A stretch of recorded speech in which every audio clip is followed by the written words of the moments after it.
I was terrible at communicating when I first started because I just didn't have the training in. So my framework is called ACER Communications, because the role of a leader and a manager is not just to make it easy. It's about, hey, how do you challenge each person to be the best that they can be? So as much as you're going to do everything to help that person, they have to do their part.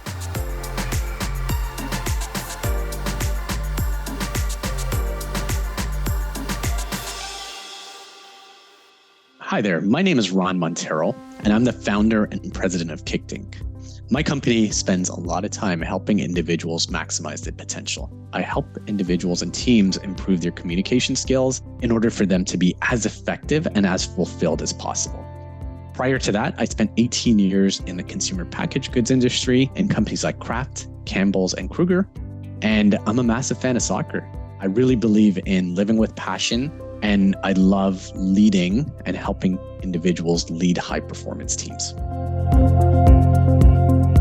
So the first thing I think is just stepping back and doing a plan, right? What's your map? And I would highly recommend finding a book that works for you as an example. So one that worked really well for me is What Color Is Your Parachute? It's a fantastic book.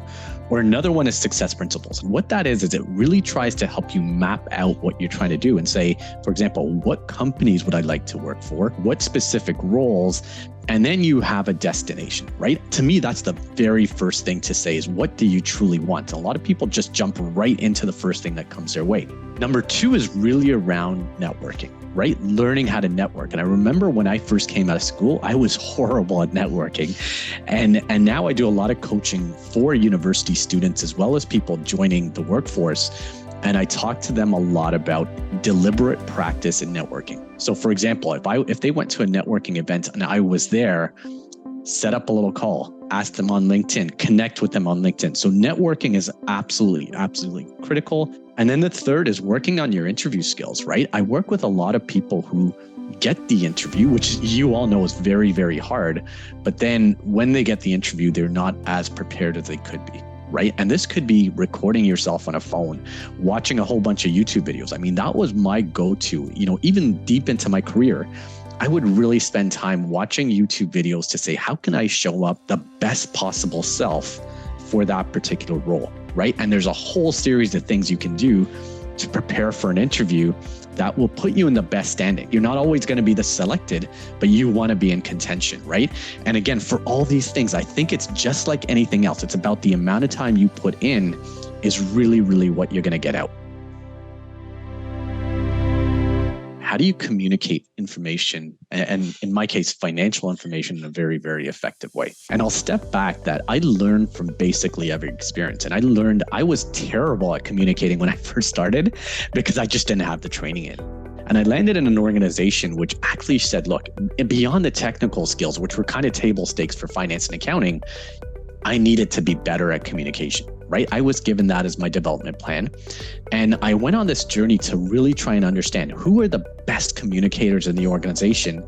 And I really said, how am I going to learn from those people, right? And importantly, there were some really terrible communicators, and not in a bad way. That was just something they hadn't worked on.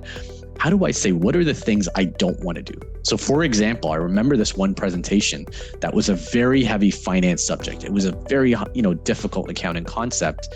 And the finance lead was explaining it in his terms, right? And I remember the cross-functional stakeholders, basically, they were just shuddering in their seats and they frankly didn't understand. So it wasn't a very effective conversation. So what I've done is I've created a framework. So my framework is called ACER Communications, right? And ACE. The A is really understanding your audience. Who are you talking to? Are you talking to a very experienced financial professional or somebody who has basic level financial knowledge? So I always tell my students or my clients, put yourself in their shoes and try and ensure you're communicating in a way that every single person in the physical room or virtual room will understand. If you have somebody who's very high level, in other words, hey, does a one-pager suffice? That would be the way I go. On the other hand, if the person's very detailed, and there's lots of ways to get clues into if they're detailed or not, maybe go with a more detailed document. C is for content, right? And a lot of times I'll see a lot of finance and accounting, individuals basically putting in very heavy data charts, which frankly are not very visually appealing. So getting into things like visualization, right? We all know a picture's worth 1,000 words. So really around how do you create insightful and interesting content? I'm now creating content that works directly for them and appeals to them. And last but not least, it's execution, right? Your body language is absolutely critical. And it could be on a Zoom call, it could be in person.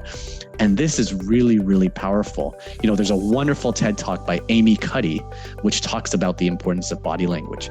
And then, to complement that, I think your voice can be a massive tool, right? So how do you slow down? How do you speed up when you need to? How do you really accentuate certain points when you want to? And again, that comes with deliberate practice. And, one of the examples I always use is Obama, just a fantastic speaker. And he has this thing called the pause, right? So he'll make a really powerful point. I know you didn't do this just to win an election. And then he'll hold a silence. I know you didn't do it for me. You did it because you understand the enormity of the task that lies ahead. And again, that takes training. I remember when I first used to do presentations, it was like a 100-meter dash and I was trying to dive right into it and finish it as fast as possible. And now I'm kind of the opposite, where I'm not going too slow, but I'm going at a pace which people can stop, think, participate. And so all those things result in what I think is a powerful presentation. It could be a one-on-one conversation, right? But stepping back and understanding your audience, creating an insightful and interesting content. And then lastly, your body language and your voice, which I call the execution. So the first thing I would say is there's certain basic rules of management that often get neglected. Do I have a weekly team meeting? Do I have one-on-one meetings with all my team members? Do I have a goal setting process that is really powerful that we check in all the time, right? So there's what I call management 101 basics, right? And there's lots of books, lots of references that you could use. There's one called the 1 Minute Manager, which was a really powerful resource I read early in my days. And again, what's really important is really sticking to those principles. I remember this one experience where I had a habit of canceling one-on-ones and team meetings when it was a really busy period.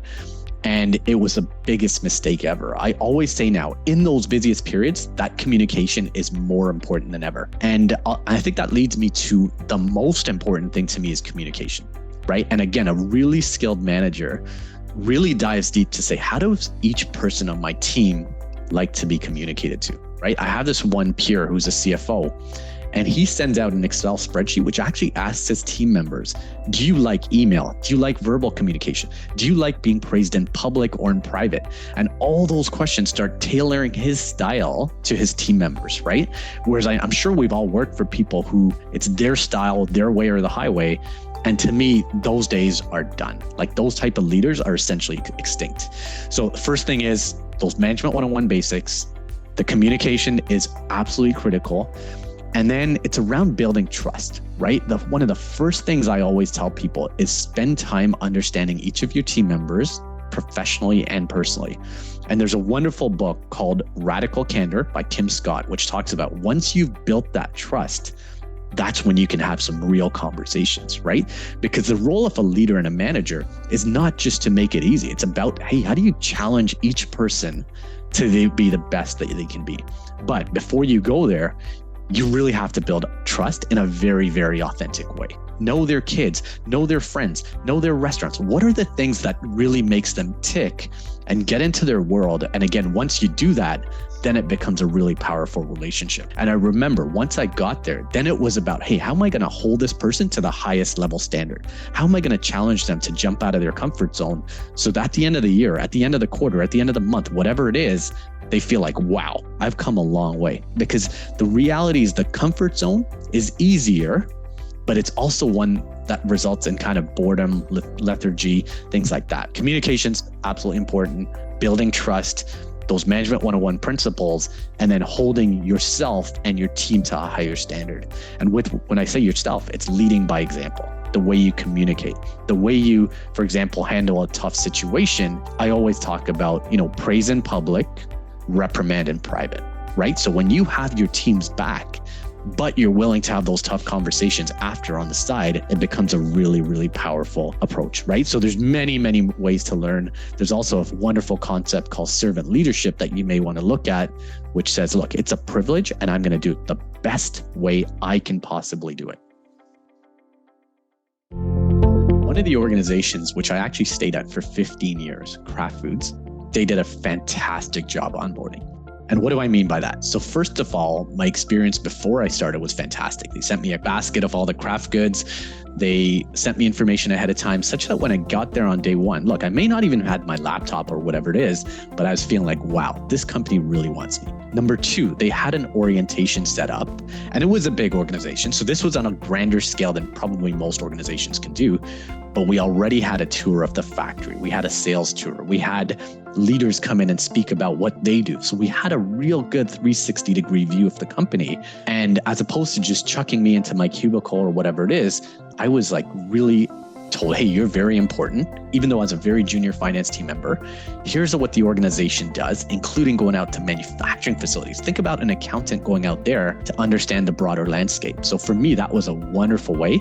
And then it was, hey, here's a mentor, here's check-ins. It wasn't like, hey, we've hired the guy, so just leave him alone. And I think the biggest mistake is a lot of companies spend a ton of time in the recruiting process. They bring an individual in and then they literally give them their small slice of the pie, which is their job, and they say, go at it. For me, when I had a new employee, I would literally have one-on-ones with them every day, even if it's a 10, 15-minute check-in for the first 2 weeks, and really keep those lines of communication open.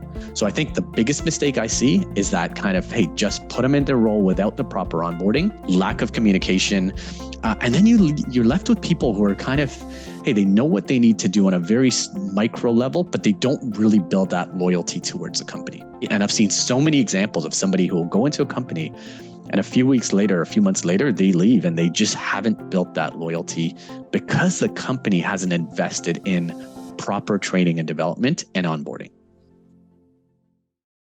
Challenging conversations is a really interesting subject area for managers. And a lot of times managers, because it's uncomfortable, will actually avoid those conversations. But what that results in is a problem for the individual and the organization. And so what I really encourage is teaching managers how to have those challenging conversations. So I remember having my very first analyst that I managed. I was so excited to manage them.